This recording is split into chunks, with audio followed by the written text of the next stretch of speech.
Well, in East Africa, security remains elusive in South Sudan. A group of rebels said Tuesday they had clashed with government forces in the state of Central Equatoria, raising concern that it's more evidence that the five-year-old nation is sliding back into conflict after a peace agreement fell apart.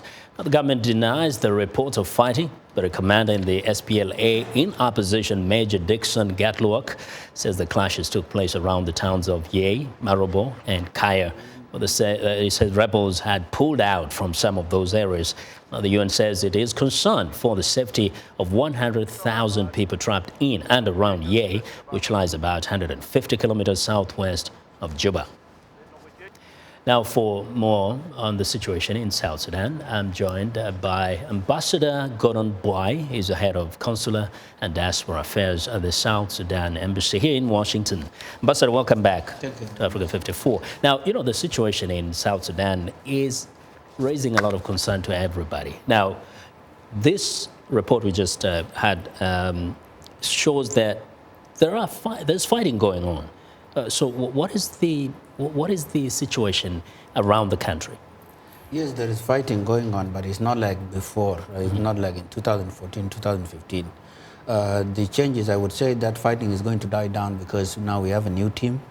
Gerald Tabande and President Kiir are working very well, and the implementation of the peace is going very well. We have parliament, so a lot of stumbling blocks which could not be done during the Riek Machar time are now being solved. So we believe that this small skirmishes going on in Equatoria will be addressed. You know, the other side, the Machar group says, first, it has declared war on Salva Kiir's government, and it claims that the Salva Kiir government is actually killing civilians. It has violated the peace deal. So how will that, lead to peace?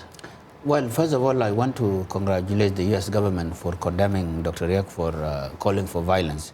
And it's not only the U.S., even the region, the Kenya, and then Ethiopia, and then Sudan, also advised Dr. Riek that fighting is not the solution. And they are now, I'm told 2 days ago, the Sudan government asked him to leave Sudan to go to South Africa.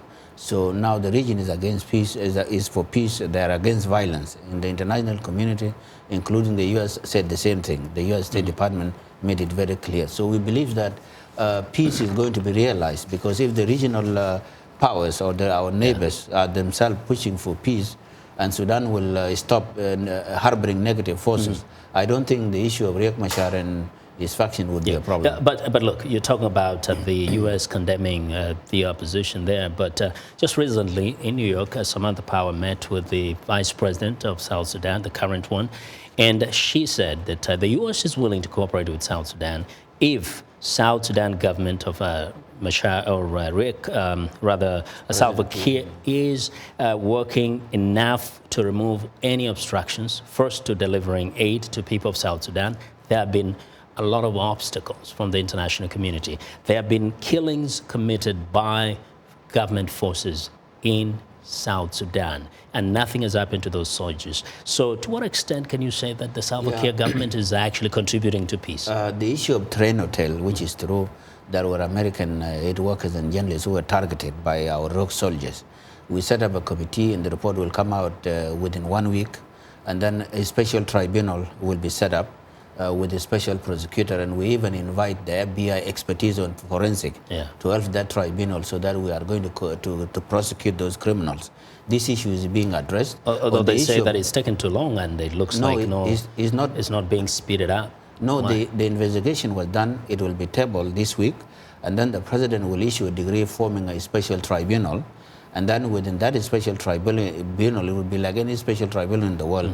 And we even asked the FBI support, so that it has to be transparent, so that the American will believe us, and which it is good on that. On the issue of humanitarian, the problem was that it was a problem of paperwork communication between our security organs and then the immigration. So now we came up with a new formula. All these groups, the immigration, the security organs, the military intelligence, they will be in one room to address this problem of NGOs not getting access very fast. Now, some have said clearly you cannot ignore Riek Machar, that he has to be involved, he has to be in the equation if you hope at all to achieve peace in South Sudan. No, can you ignore it? No, Riek Machar cannot be part of the equation. I think you remember what Donald Booth said on September the 7th, because Riek cannot work together with President Kiir. That's why his bodyguard clashed with the president bodyguard on July 9. So now the only option for Riek is for him to stay away so that the interim period will be addressed by General Taban Dengaj and President Kiir taking the country forward. They claim, and of course others, especially refugees who have crossed over to Uganda, say there has been a clear targeting of civilians by South Sudanese army. No, we there have are no killings reports on the border. There are people who are crossing over. They're saying that.